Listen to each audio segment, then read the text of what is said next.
etorri bertsolaritzari buruzko lehiaketa berrira. Gaurkoan lehiatzeko prest hemen dugu. Mirari, Oiartzundik etorri da. Mirari, prest daude? Nun bat jor? Guazen ba, nor da gaur egun musikako bertsolaririk senyorena? Onintzen beita? Bai! Ze bertsolarik abestu du 2005-etik txapelketa nagusi guztietan eta 2006-tik Bizkaiko final guztietan. Onintzen beitak? Bai! Nor da Bizkaiko bertsolari, kazetari, iritzi emaile, nekazari, plazandre, politikarioi eta bertsozale elkarteko lehendakari taldeko kide berria. Onintzen beita? Baina, hau zer da? Onintzen beitari buruzko hitzetik hortzera edo zer? Bai! Eta bere izango da gaurko programako protagonista eta bere ibilbideko bertsoaldiak entzuteaz gain, berarekin egingo dugu bere bertso ibilbidearen errepasoa. Haupa, Onintza. Ongi etorri, Onintzen beitaren hitzetik hortzerara. Karrekin bizizareten bikotea zarete. Onintzak hilabeteak eman ditu katu bat nahi zuela eta nahi zuela eskaka. Astebete da katua ekarri zenutela eta ikusezin bihurtu zara beretzako. Katu ar mistikoa eta biskor mote bizitzak eman dizkit iruzpalau kolpe. Oraintxe geratu naizta posible ote, ez zure arramazka, ez zure bigote, ez zure arramazka, ez zure bigote.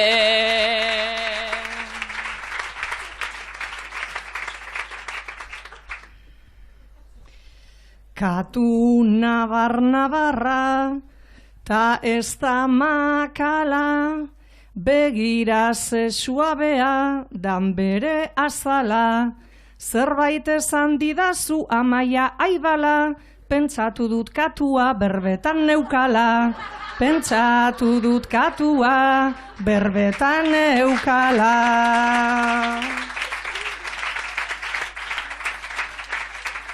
Ba ez, etzan katua, sorpresa, sorpresa, laister alde egingo du, eiten det promesa.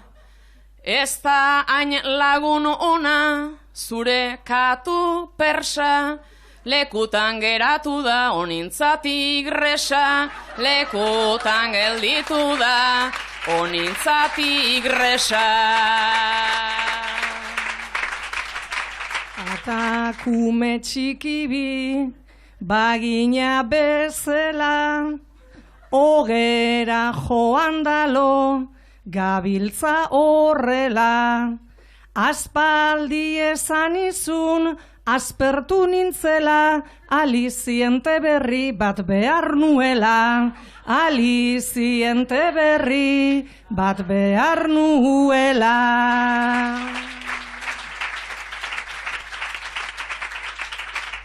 Lehenago ez ginen ez, monja eta apaiz, baina zu konbentura sartu zera garaiz. Lagun bat ekarrita inguratu etxaiz, hurbilduko altzera jartzen banaiz, hurbilduko altzera jartzen banaiz. Erpeak ateratan, jarri zara bravo, ni horren zainengoen, Amaia luzaro. Egia esan pixka bat, pixkat bero nago, baina ezke katua oin justu lo dago. Baina ezke katua oin justu lo dago.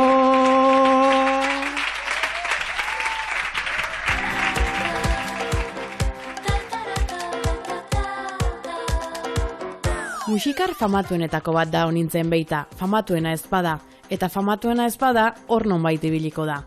Azken Bizkaiko txapelketa pasata eta bertsozale elkarteko lehendakaritza taldean hasi berritan elkartu gara Onintzarekin, bere bertso ibilbidearen errepasoa egiteko. Onintza, non gaude? Ba gaude musikan, Bezaiz auzoan, San Romaneko zelaian, eta guretzat garai baten gehiago, baina ezakit leku emblematikoa edo leku berezia guretzat. Askotan esan izan dizute, edo esan izan dugu onintza lehendakari, eta gaur egun, bazara, bertsozale elkartean. Bai, ez dakit onintza lehendakari entzuten nuenean hau zegoen jendearen buruan, eta hau inoiz egon den nire buruan, baina momentu honetan bai, Euskal Herriko Bertsozale Elkarteko lehendakaritza taldean nago. Kriston erronka iruditzen zait, kargua hartzearekin ofizializatu da, baina kargua hartu arte baietz esan genuenetik uste dut postuta da mutu karrera baten ibili garela eta orain ja aurrera. Lan asko geratzen zaizue egiteko edo lan asko duzu egiteko? Nik uste dut baietz, solako elkarte bateko kargu bat hartzen duzunean behar da ilusioa transmititzea, eta uste dut energiari gabe edo gelditzen garen momentura arte badaukagunetik eman behar dugula, ilusioa jarri behar dugula proiektuan, eta beti argi izan behar dugula gu egongo garela denbora batean, sinesten dugulako proiektu honetan, proiektu honen alde lan egin behar dugula, bertsolaritza mugimenduan hitza da eta izaten jarrai desan saiatu behar garela, eta beste batzuentzako gauzak ahalik eta ondoen utzi behar ditugula, ze beste batzuk etorriko dira, eta haiek ere lan asko izango dute, ze bertsolaritza martxan doa, eta martxan doa neurrian beti egongo gara gauzak egiten. Gu ere, ilusio berarekin etorri gara, zure bertsio ibilbideari errepasa egitera. Goazen ba. Ai zenbat lora, zenbat piropo, ez nituenak espero, hauen ziriak jasan beharra, egokitu arren gero, bizkaitartasun horrek emango, aldit plusbalia edo, etekin asko ez baitaukat nik, pisura saldu ezkero.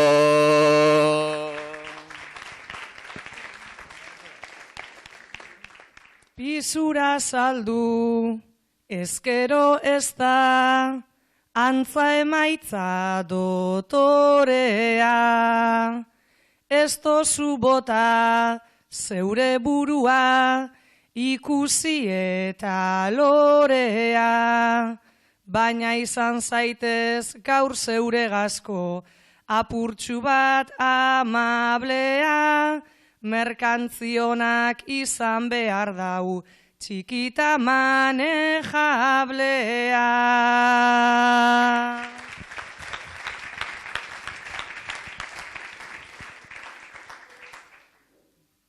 Ez sustrai kontu humilegitan, behintzat ez zaite erori. Zer zaren eta nondik zatozen, ez izkutatu inori. Bizkaitar zara, erdi bizkaitar, dozu hainbat kategori. Bestela nondik dekozu dozun, arrokeri puntu hori.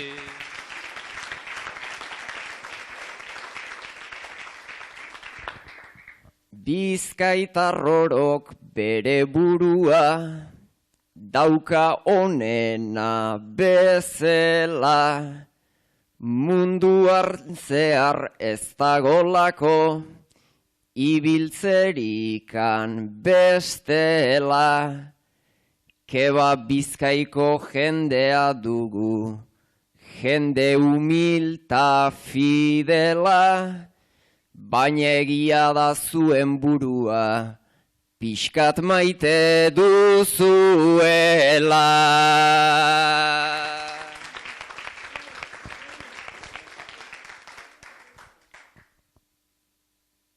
Norberarentzat izan behar da, beti norbera izarra, beti norberak atara daian, norberarentzat indarra, bizkaitarranaz de pura cepa, ganera enbeitatarra, Begoñan jaio izatea da, faltatzen jatan bakarra.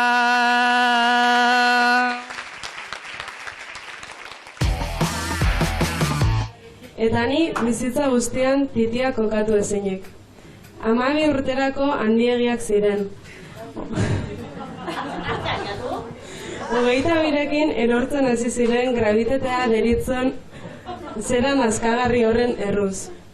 Harrezkero, sujetadoretan gastatu dudanarekin, telebistako platorako nire neurriko maila erraz erosiko nuke. 16 urterekin bertxotan paparra aterata kantatu behar dela esaten ziguten, eta nik ezin gehiago atera bere zain eta aterata zegoena. 26ekin hitzetik hortzerako irudietan, txapelketako logoa baino gehiago nire titiak ikusten zirela esan zidaten. Ez dakit inoiz hain zapalduta sentitu nahi zen. Bueno, gurutzuet eskatu 60 titixei buruz kantaikia.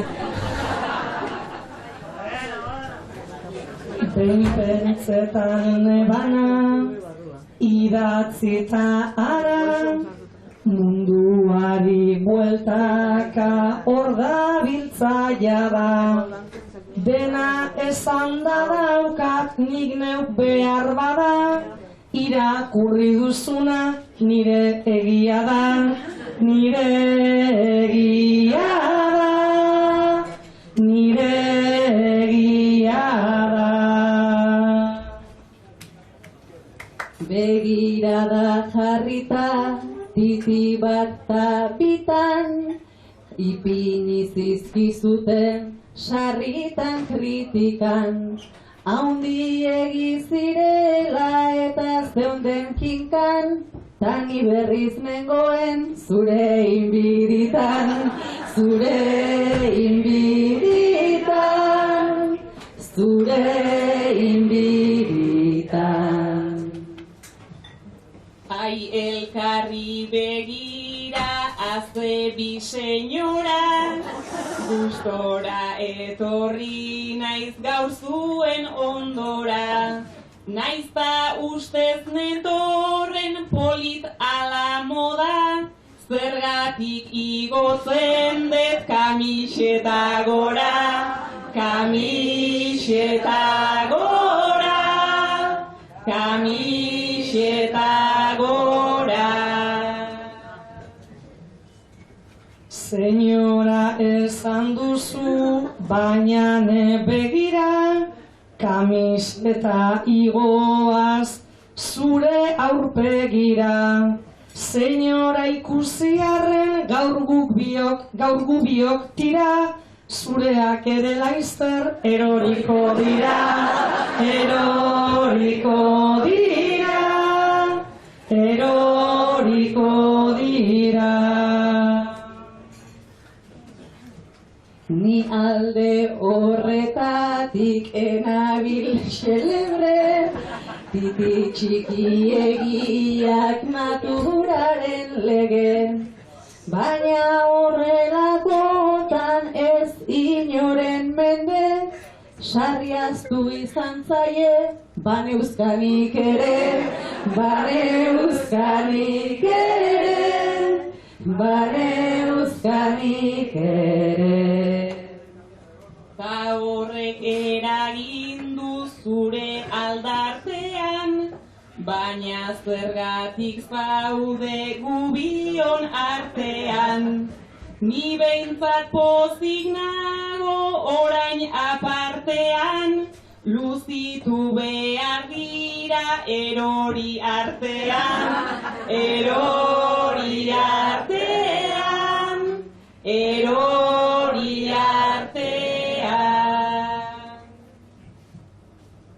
Luzitu behar dira beti ahalbada, zertako etorri ziren gorputz honetara. Begiratu ezkero nire argazkitara, hilarte hasiko zaidan gauza bakarra da, gauza bakarra da, gauza bakarra da.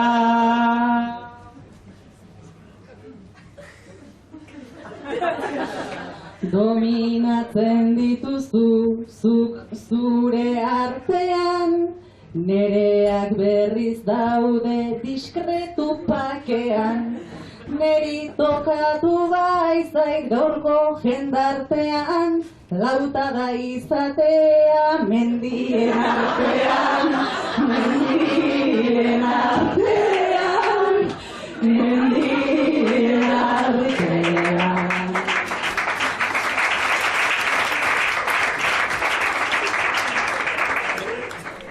Zuretzako hause aze orea, inun ez dut ikusi paisaje hobea. Antolatu dezagun saio dotorea, behin etxean utzita sujetadorea, sujetadorea, sujetadorea.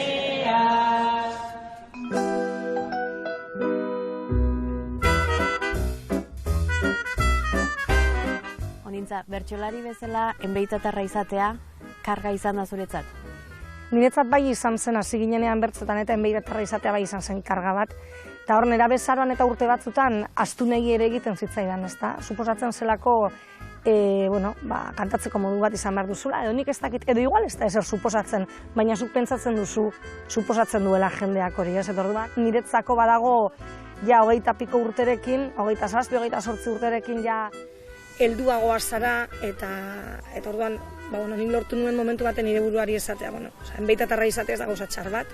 Enbeitatarra gauza on asko egin dituzte, beste batzu gaizki egin dituzte, zuk badaukazu estilo bat, eta zuen beita baino lehen onintza zara.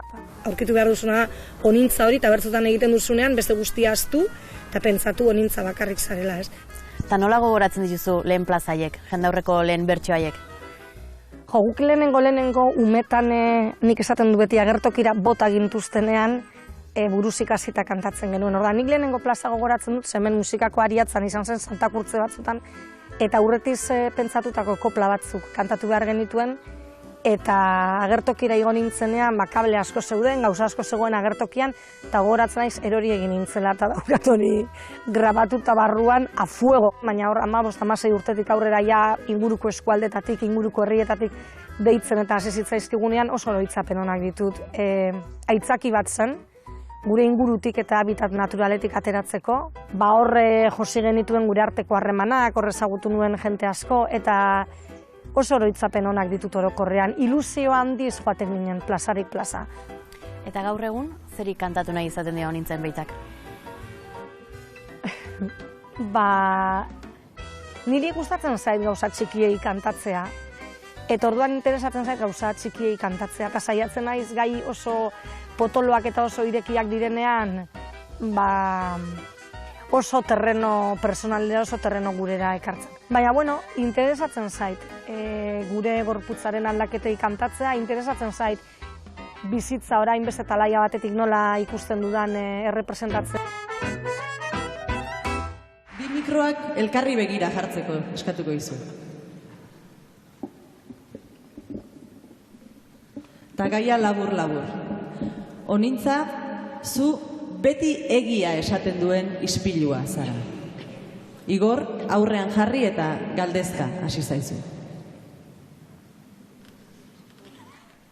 Egizko izpilua zarela jakinik, hemen nago galdera ekidin ezinik, beti gazte izan nahi dut, ta gaur jakin nahi nik. Ezaidazu ez dudala entrada haundirik, ezaidazu ez dudala entrada handirik.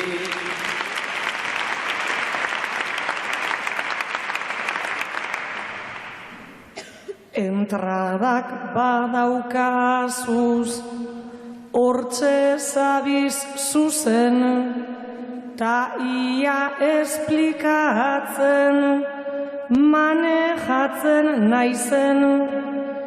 Nahiko handiak dira, zua zion hartzen, baina flekilloagaz ez dira igertzen, baina flekilloagaz ez dira igertzen.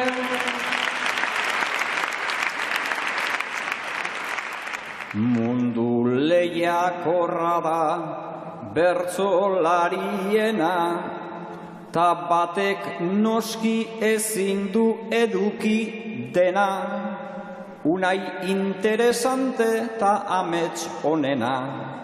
Ispilutxo, ispilutxo, nor da guapoena, ispilutxo, ispilutxo, nor da guapoena.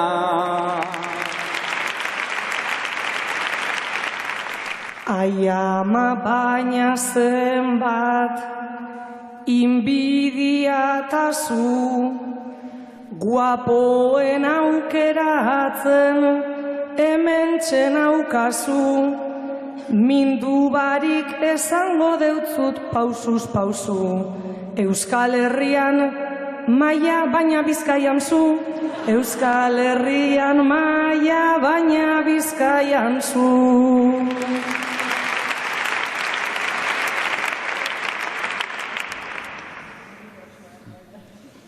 Enfin, entzun beharra berriz alakorik, aurten nik zapaldu dut sarri gimnaziorik, olai-zolai begurra emango diot nik, noiztik ez duzu ikusi olako besorik, noiztik ez duzu ikusi olako besorik.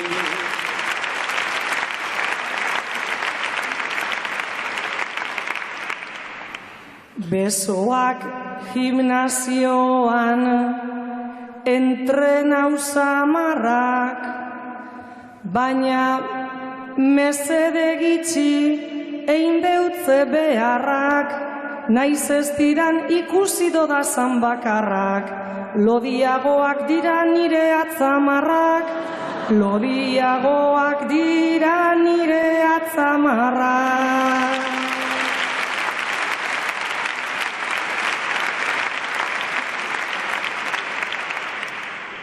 Ispilu egizko honek guztia dakita, nik galdetu orduko eiten dit kritika, ia triunfatzen dudan aldrebez jarrita. Esaidazu ez dudala ipurdi polita, esaidazu ez dudala ipurdi polita.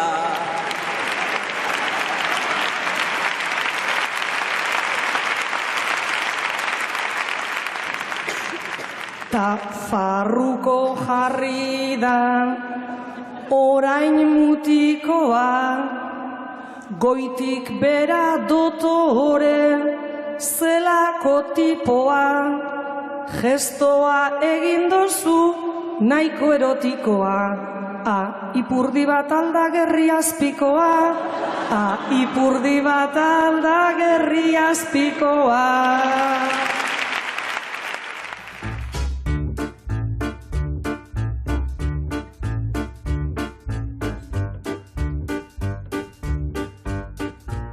Honintza, eta txapelketak zer dira zuretzat? Ez dakit. Ez daukat erantzun zuzenik. Txapelketak hasiera baten guretzat eskaparate bat izan ziren. 1998an parte hartu nuen lehenengoz nik Bizkaiko txapelketan. 19 urte nituen orduan. Eta lehenengo kanporaketan oso Baionen aurretik geratu nintzen orduan, iruditu zitzaidan txapelketa, ez dakit, gauza eder bat, gero urteekin konturatu naiz, ez dela beti horrela. Nik txapelketarekiko daukadan harremana eta ikusteko modu bat dana aldatzen joan da urteekin. Garai baten beharrezko ikusten dituen, guretzat ez zegoelako beste eskaparaterik, urteekin iruditzen zitzaidan ez ditugula esertarako behar, eta orain pentsatzen dut, txapelketak ez daudela gaizki, baina bihurtu ditugula txapelketak eliteko kirolaren paralelismo baten edo. Jode, igual deseraiki behar dugu txapelketa eraiki dugun moduan, ez? Ze, asko jokatzen dugu txapelketan egia da, gure hurrengo urtebietako edo 4 urteetako plazak jokatzen ditugu txapelketan egia da, baina igual guzti horrek horrela ez du izan behar. Erlatibizatu ere egin behar dugula, eta txapelketa bizitzeko beste modu batzuk aldarrikatu beharko genituzket. Azkenengo Bizkaiko txapelketak demostratu dit, deseraiki daitekeela, eta de hecho, deseraiki ezkero, askoz ere kalitate hobeko gauzak lortu daitezkeela. Beraz, azkeneko Bizkaiko txapelketa eta finala bereziak izan dira zuretzat. Eta niretzako, 5 emakume igotzea Miribillako agertokira, eta horren parte izatea oso berezia izan zen, ze jende askorentzako nila retiradan nago. Gehien egiten didaten galdera da, urrengoan parte hartuko duzu, eta ez dakit jendeak zer nahi duen erantzutea, edo baietz edo ezetz, zalantza horrekin bizi naiz. Niretzat izan zen hori, 20 piku urte eta gero esatea, behitu, arrazoia geneukan. Eta momentu horretan horregotea, momentu historiko hori txikia bada ere, simbolikoa bada ere bizitzea, niretzat oso berezia izan da. Orduan, azkenengo Bizkaiko alde horretatik beti esaten dut despedidarako erregalu bat izan dela. Honekin ez dut esaten despedituko naizenik, baina opari bat izan da. Historikoa baita ere, 2018ko finala, txapeldun izan zinelako, eta Jonen Beita osabak jantzi zizulako txapela. Bai, behitu adibidez, orain dela 20 urte, etorriko balitz nire dozein osaba nire txapela janztera pentsatuko nuke, baina irabazita. Baina orain ja enbeitatarra izatearekin abizkidetuta nengoenetik edo nagoenetik, niretzat oso ederra izan zenez.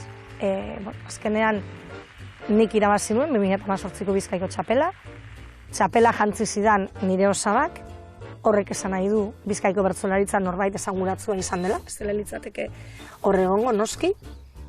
Eta gainera ni, berak Bizkaiko txapelak irabazi zituen aldietan, publikoan egon nintzen, orduan, ziklo historiko bat edo ikusten nuen hor. Belaunaldi aldaketa bat, eta beste alde batetik, nik Bizkaiko txapela 2018an irabazi nuen, lehenengo emakumea izan nintzen Bizkaiko txapela lortzen, baina kasualitatez, 60 urte lehenago, gure aitona jantzi zuen Bizkaiko gerraosteko lehenengo txapela Bilboko arenalean, eta orduan, momentu horretan ez nintzen horretaz oso konstientez, baina gero, pasatzen dira egun batzuk eta esaten duzu, ze polita den historiara pasatzea zuk maite duzun jendearekin.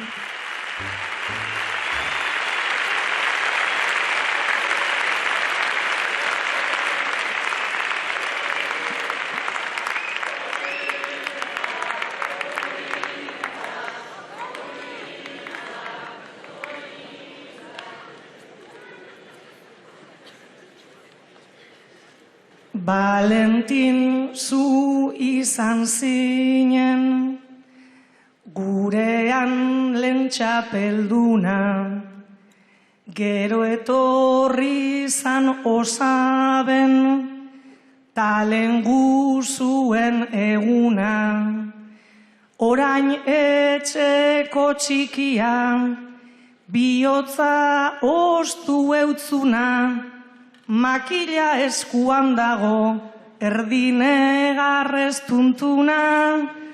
16 urtetik plazan, gaur lora bihar asuna, zuen altzoan eginaz, nineska bat alduna. Sentiduara zinozue, hain etxekoa kutxuna, plazaz plaza bueltau nahi dot, jaso dodan maitasuna. Plazaz plaza bueltau nahi dot, jaso dodan maitasuna.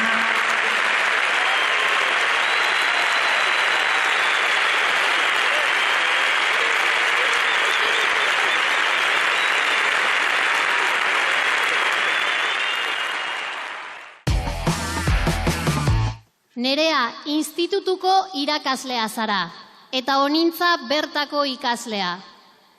Institutuan ez dago Euskal Herriko maparik, baina azken asteetan Euskal Autonomia Erkidegoko eta Espainiako mapen ganetik Euskal Herriko mapa agertu da marraztuta.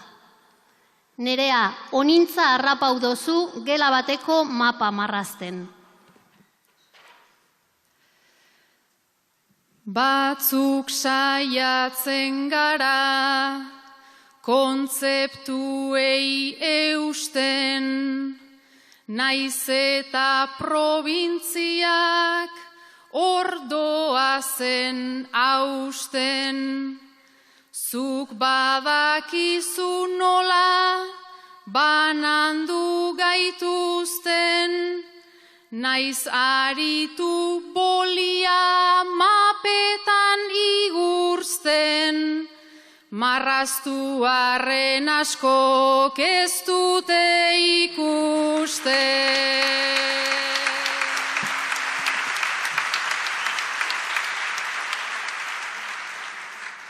Motxila jarri eta goizeroko plana, apunteak hartzera gato zure gana, baina hain murritza da zure panorama, hizkuntza ikasteak ez daueken dana, hau ikusaraztea bada zure lana.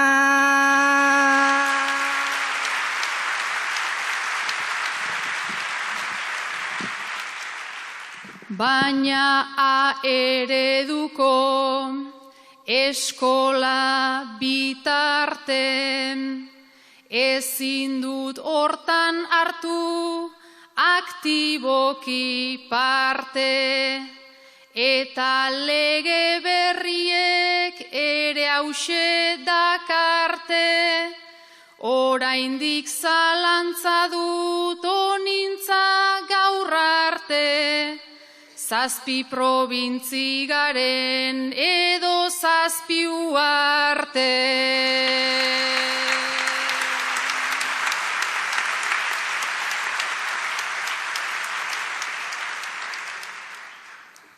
Zalantza hori hemen ezin deutzut kendu, eredu batean gagoz hemen txegu, baina zuk zeure hori aldala mantendu, sinesten dozunari egunero heldu, itxi eredua ta izan gure eredu.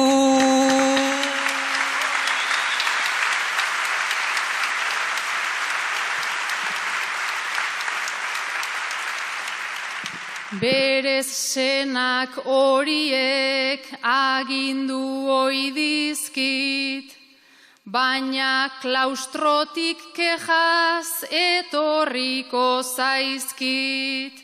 Zugan ikuspuntu hau badela badakit, eutxiozu mapari gogor paparretik, bihar goizean hauek borratu aurretik.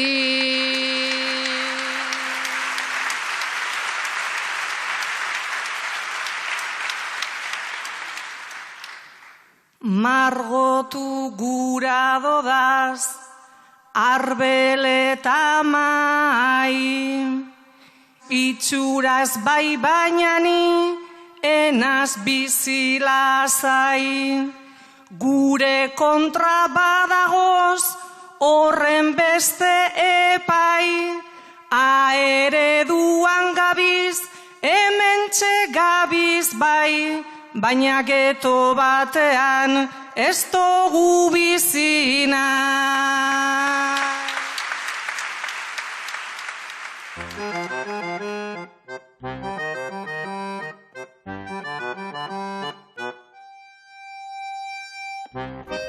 Bertsolari bezala iritzia ematea tokatzen zaizu, baina bestela ere iritzi emaile ikusi zaitugu, bai telebistan, bai prentsan.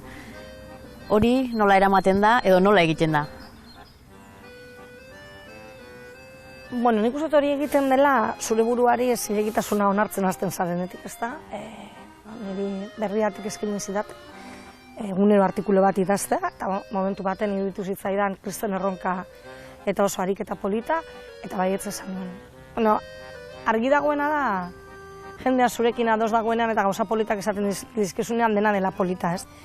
Baina badakizu beti jendea egongo dela zurekin ados ez dagoena. Gehiago gainera, gai askotan bereziki buztina izenean, ez? Hor nahazten dira gauza bi. Batetik dago eztabaidatu nahi duen jendea, eta oso ondo iruditzen zain niri eztabaidatzea, sanoa da, ez daukat inongo arazorik eztabaidatzeko. Baina gero badago jende bat ez duena zurekin eztabaidatu nahi. Nahi duena dela zu ridikulizatzea, edo arrazoirik ez daukazula frogatzea munduari. Eta emakumea baldin bazara, baina koktel horretan dena daukazu zure kontra. Orduan, besteen inkoherentzia horiek bilatzea baino, asko zederragoa dela norbere buruarekin konsekuente izatea. Eta iritziak aldatzea ez dela ezer, iritziz aldatu dut bai noski gauza askotan. Zure bertsolari ibilbideak momentu batean bat egin zuen politikagintzarekin, Espainiako Kongresuan diputatu izan zinen, eta askok pentsatu genuen agian bertsoa utzi egingo zenuela, baina batera egin zenituen bertsoa eta diputatu lanak. Jo, eske orduan bertsoa utzi izan banu,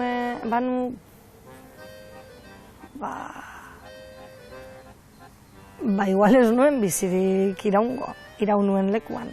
Azkenean, kalduna bazara, independentista bazara, emakumea bazara, eta gure moduan, ezkerra abertzaleren izenean bazoaz, oraindik ere, etaren itzalarekin, etake behin betiko desarmea iragarri, eta urtebete zen pasatu ni Madrilera joan nintzenetik. Adjetibo guztiekin pasoaz Madrilera, dena daukazu izateko el saco de las hostias. Hori da, eta horrek esan nahi duen guztiarekin, orduan, klaro. Nire burutik inoiz ezen pasatu bertzoak ustea. Igual, arrezkero esan izan dit inorke, hori egin beharko nuela zintzotasunez, berdin izan zidan. Bizitzako momentu horretan zintzoa ez izateak, ez bestela... Ez bestela ez nuen iraungo, hori nik oso argi daukat, momentu horretan bizi iraun nuela egun askotan eta egoera askotan bertzoari esker. Eta plazak nola hartu zuen hori? Nik esango nuke ondo. Eta kontziente izan da, deitzen zidatela, beste alderdi batzuk kudeatzen dituzten udaletxetatik.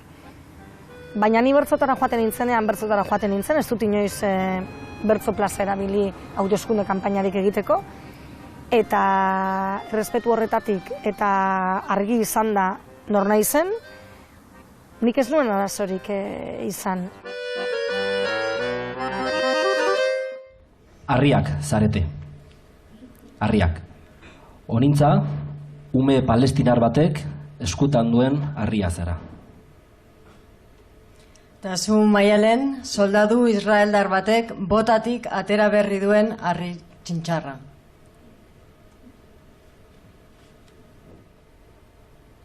Ez da paketsu, ez da lasaia, Israeldaren aroa. Harri bat egan beste, harri bat handik eta ona doa. Harri txintxar bat nikoin azpian, taurra doakit gogoa. Zauri txikia baina jarraia, ez alden okerragoa.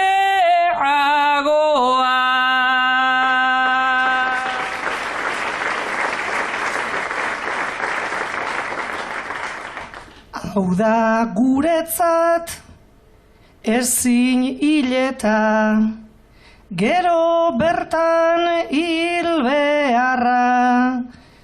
Enaiz umea, enaiz heldua, enaiz ona, enaiz txarra.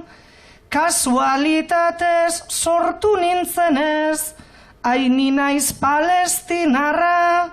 Ta harri bat da munduak eman, didan aukera bakarra.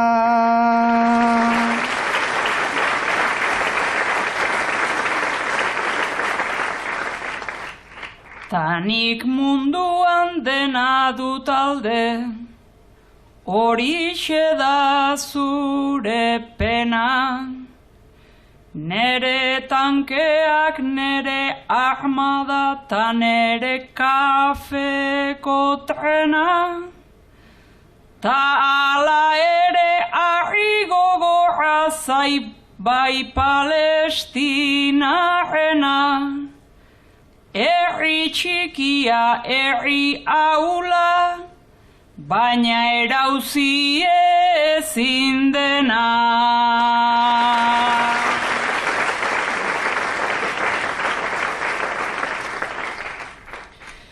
Ahultasunik etzazu bila, pertsona erorietan, uste zarren zutitu egin, litezketa gogor bueltan, egon nahi nukenik une oro, zure amets gaiztoetan, baina bakarrik kabitu neike, zure militar botetan.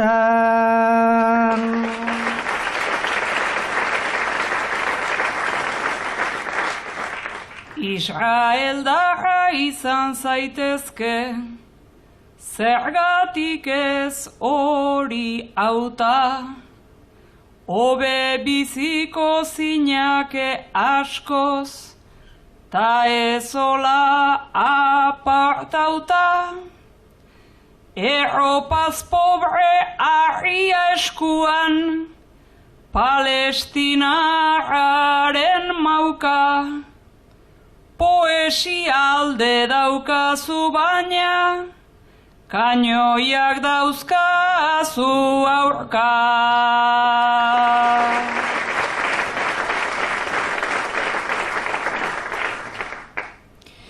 Eta zerregin behar du bada, ezin duenak gehiago, familierdi zeruan daukat, esperantza urrunago, poesiarik ez David berez, hila delakoan nago, baina zu ere etzara igual, beti Goliat izango. Niretzat honintzak, bertso aldi pilo bat egin oso onak eta batez be onak eta gogoan garrisek. Baina bat aukeratzekotan, azkenengo Bizkaiko txapelketan Lemoako final aurrekoen bota eban azken agurre hartukot. Uste dutelako honintzan klabeetako bat edo ahalguneetako bat badala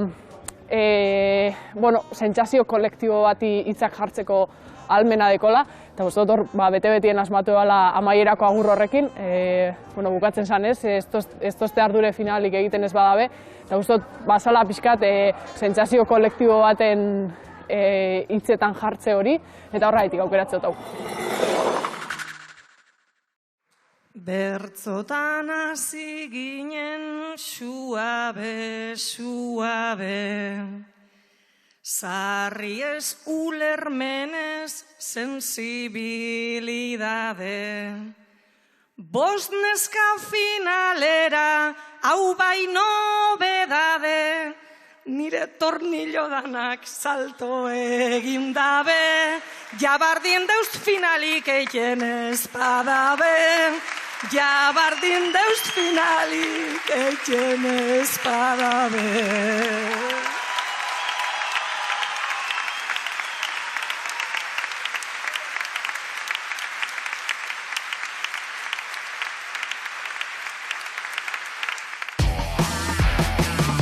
Gizon haundia zan jon, baina bera baino haundiagoa bere despistea. Inoz entzun dut esaten ebala ez zala despistaua, konzentraua zala. Beran gauzetan konzentrauti biltzen zan. Begiak itxi eta ikusneike bere kotxea, San Nikolas ikastola ondoan aparkatute, eta gidariaren atean giltza sartute. Saioa amaitzen genduen, entrenamendua dan azten zan giltzen bile, ailegau dan. Entzun da dauket, kotxea aldatu ebanean, kotxe zaharra, kotxearen premia eukon beste baten bati emoni jotzala, ogibarra bat emoten dan moduen, papel aldaketarik ez ezarrein barik. Gauza asko entzun da daukedaz. Zuek be, seguruenik, eukiko dozue anekdotaren bat. Gu ikastolan elkartzen ginen, gogoratzen naiz nola zen. Han hasten ginen otegi eta ibarretxetaz kantatzen. Gaiantzekoak jarrita beti benga aurrerantza guazen.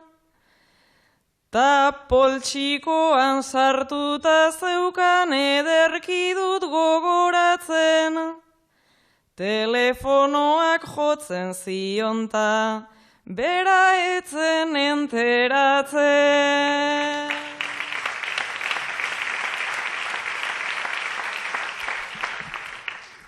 Kotxea inoz itxiete ban, behar bezala parkatuta, behin herri hontan pasau jakona zederra dekot gomuta.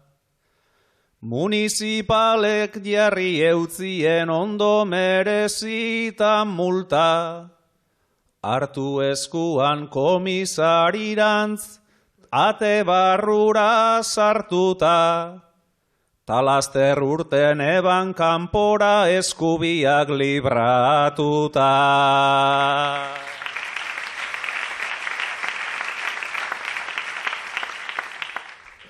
Kulturretxean sartuta eukiten, neban babesleku horman.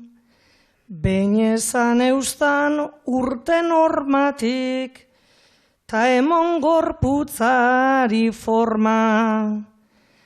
Paparratara zen eskamotzik, ez dugu ekarten ona. Orain badakit naizta orduan, pentsau hau da hau gizona. Ura izan zala plaza batean, egotekoa holku ona, egotekoa holku ona.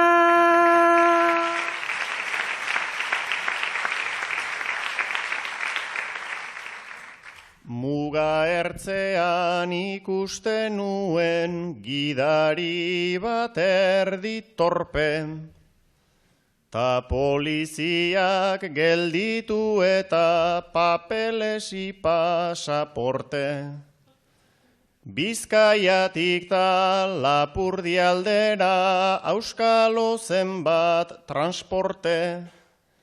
Egia esan oarkabean zer daramata norrote.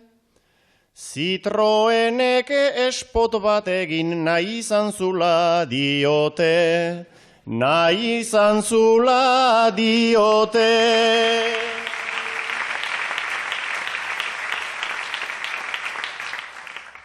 Behin Bilbo aldeko udaletxera, joan ginen buru utzen. Eskolarteko finalerako, baimenen bat erregutzen. Seguritate kontrola pasa, ta armadun denak urtzen. Jonek buelta emon jaetxekoak, ez aldozuz ezagutzen, eta agente sekretuak lez, aurrerantz joan ginean zuzen, aurrerantz joan ginean zuzen.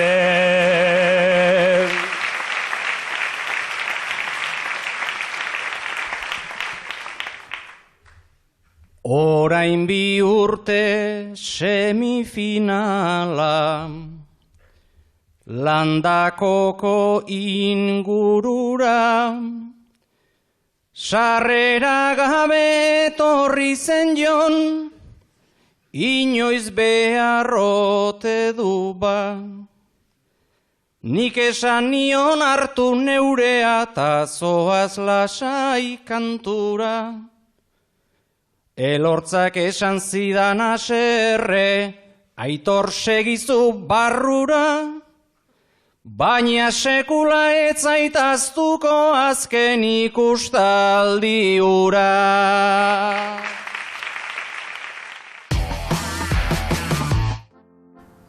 Neska gazte bertsolari askorentzat eredu izan zara, eredu zara oraindik ere, hori nola bizi duzu? Nik hasiera baten, hasi zitzaidanean jendea esaten erreferentea naizela, pentsatzen duen, ni erreferentea, ez, ni ez. Baina denborak erakusten dizu basarela, zuretzat beste batzuk izan dire moduan, eta neska gazte bertsolariekin nagoenean, kriston miresmena eta maitasuna transmititzen didate, eta esaten dizkidate gauza oso politak, eta niretzako da, hau ez nuke esan behar, baina kriston arrotasuna ematen dit horreko, esaten dut, ostra, begira zer daukasunean, ez? Eta kosta egiten zain, negarregin gabe izatea, baina saiatzen naiz hori gozatzen. Eta zenbat aldatu da bertsolaritza, edo emakumeak bertsolaritzan duten presentzia, zu gaztea zinenetik, edo gazteago zinenetik orain arte? Goazi ginen, norbaitek edo norbaitzuek uzten ziguten leku horretan egotetik. Gaur egun emakumeek okupatzen dute lekua oso diferente, oso kantakera desberdinak daude.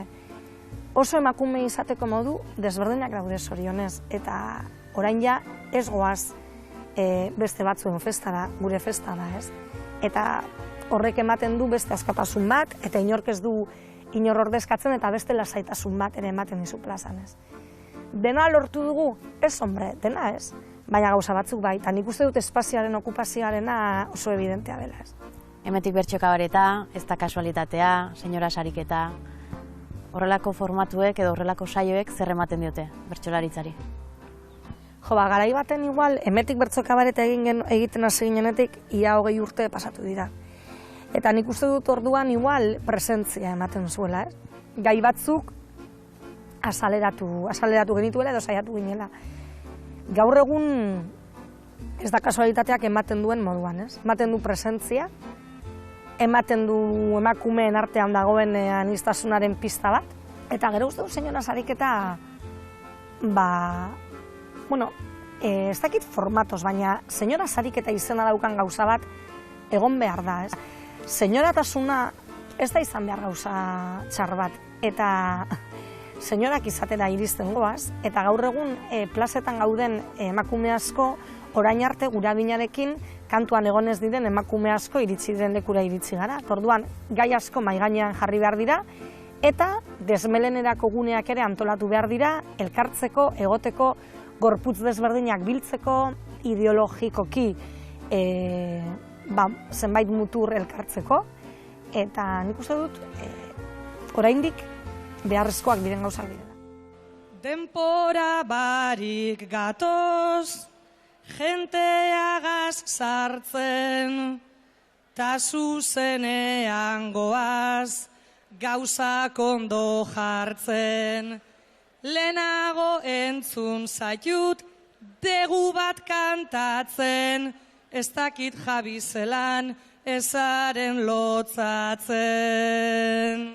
Honek mingaina behintzat, ez dauka elbarri, hau lujoa Sebastian, jartzen badut larri. Zurea gainean orain, beharko naiz jarri, esan nigatik jartzen zarela haingorri. Eta hemendik 20 urtera, plazetan irudikatzen duzu zure burua? Ez dakit, behitu hemendik 20 urtera nik beteko ditut 75 urte. Eta ja izango dut bizitza normal baten jubilatzeko adina, eta Benidorrera joateko adina. Kontua da, nik ez dudala ia ezer normalik egin, nire bizitzan orduan ez dakiz zer gertatuko den. Nik albadut kantatzen jarraitu nahi dut. Nik jarraitu nahi dut ilusioa daukadan bitartean orduan, nik ez dut agertokian hil nahi. Nik ilusiorik ez daukadanean, edo fizikoki ezin dudanean, edo nekatuta nagoenean, edo gidatzeak nagia handia ematen didanean, ez naiz plazetara joango, nire inguruan bertsolariak daudenean entzungo dut, zen ni bertsozalea naiz bertsolaria baino lehen, eta niretzako plaza ez da bakarrik nik kantatzea, plaza da nire kideak entzutea, eta hori gauza ederra da. Honintzen beita, eskerrik asko, solasaldi goxo honengatik, eta izango du elkarren berri. Ojalá, eskerrik asko zuen. Badaramatzazu urte batzuk plazan bertzotan eta hainbat lekutan kantatu, eta bizitzan ere gertatzen da beti oten dela jende aurretik, eta geroz eta jende gehiago atzetik. Eta bertxotan ere, badatoz belaunaldi berriak, eta badira, zure aurretik doazenak ere, behar bada ez emakumeak horren beste. Eta orduan eskatu nahiko nizuke irudimen ariketa bat edo proiekzio ariketa bat, nola imaginatzen duzun zure burua, hemendik 10-15 urtetara, plazan.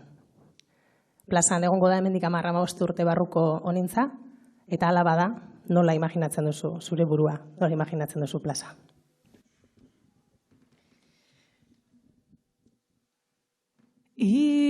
Hirurogeta bost urte, asko aldira benetan, burua erakusteko,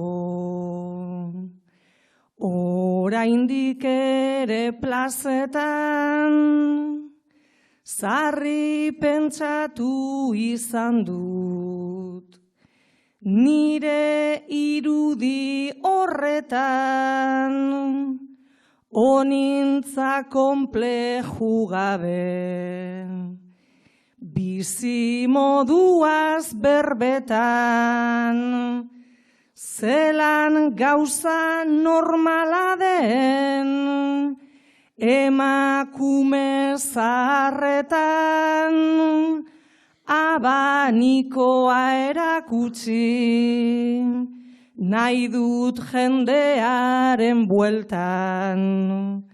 Abanikoa erakutsi, nahi dut jendearen bueltan. Sofokoak emango dit, bertzo afari danetan.